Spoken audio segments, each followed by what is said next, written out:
Hey, what's going on, my friend? It's Jeff Newport from ChasingStrength.com. And in today's video, we are covering 3 reasons why guys, and yes, even some ladies watching these videos, fail to see results they're looking for from their kettlebell workouts. Now, here's the background. I just finished answering a customer email where the customer asked me to critique his workouts because his progress had stalled. In fact, he had started losing weight, but then it abruptly stopped and he had been stuck for quite some time. So I thought I'd pass along to you what I told him to help him out in case you too weren't seeing the results you expected when you started hoisting the old kettlebells. Okay. So this gentleman showed me his workout, but the most glaring thing was this: nothing ever changed. He did the same thing each day he trained, and he did different exercises each day. Okay. And so that's reason number 1 that we're going to cover. You must create some form of overload, which is what I told him, right? You must do one or more of the following things. Okay. You must increase your reps per set. You must increase the number of sets you do. You increase the load or the weight you're using. Increase the amount of work you do in the same amount of time, or you keep the amount of work you do constant, but decrease the time in which you do it. Now, again, most people just do the same old thing. And at first it works, right? You do see some results. Then the stimulus to create the change is no longer a stimulus. And that's one of the reasons you stop seeing results. Your results stall out due to the law of accommodation. Okay, so reason number 2 is what I call random acts of variety. Okay, this looks something like this, where it manifests itself in the following way. You end up saying things like, I feel like doing some get-ups today, or I don't feel like doing swings today. And many people don't see results because they are constantly changing it up, right? Changing it up so they don't get bored, right? Lots of air quotes in today's video. And as a result, their body has no idea what they're asking it to do. A violinist doesn't mix it up by playing the guitar on Tuesdays, the cello on Wednesdays, the bass on Thursdays, and then for the challenge, right?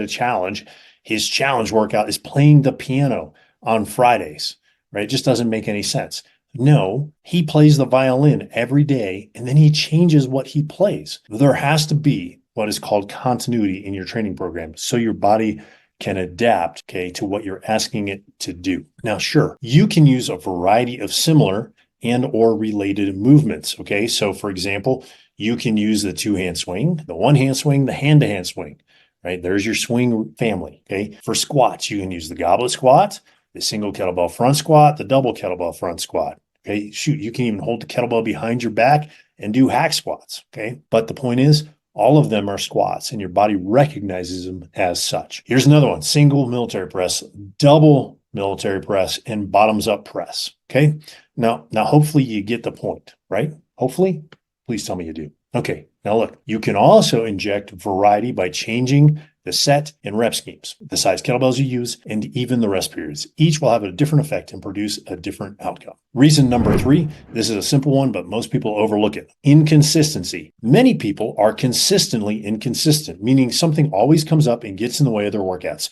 They trade in 2 days 1 week, 1 day the next, and then 3 days, and then back 2 days. Then they pull a muscle, or they have to take 2 weeks off as a result of pulling said muscle. Okay. And as they go to bed tonight, they'll look back and wonder why they haven't achieved the goals they set for themselves way back on January 1st. And then they'll say something like, this kettlebell thing just isn't working, right? And that's what they'll say to themselves. And the reality is, no, amigo, you just aren't working. All right. So let's take a look at one more reason. We'll call this bonus reason, reason number 4. And that is this: many people eat more to accommodate from the energy expended during their workouts. You may be wondering, like, well, how does that work? I don't really get what you're saying. Well, let's take a closer look. Tell me if this has happened to you before. All right. So you work out, you get a little hungry or hungrier than normal, so you eat more. It's really that simple. 4 weeks later, the scale hasn't moved, or worse, the scale is up, right? Not what you're looking for in most cases. Okay. And your clothes happen to be tighter, but in all the wrong places. Okay. They're tighter in the waist, tighter in the thighs, tighter in the hips. Okay. They're not tighter across the upper body and the arms and the shoulders, right? Where you want them to be. So look, if your goal is to lose weight, you have to put the proverbial knife to your throat and not eat so much food. Working out is not a license for pigging out. Okay. If you struggle with your weight, you just can't wing it. You absolutely must know what you're eating and when you're eating it. All of it. There's no excuse not to. Okay. Usually the best you can do, if you keep your food intake the same, is lose a few pounds or kilos or inches each month, or centimeters, right? Depending on where you're watching this from, each month, because you have a scientifically designed training program that you're following.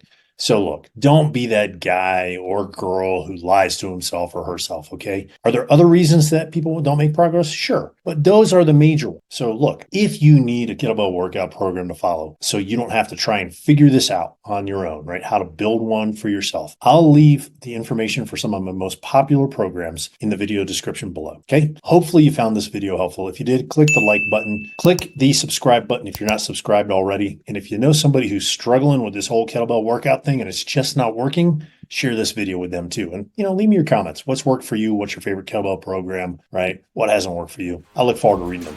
Until next time, my friend, stay strong.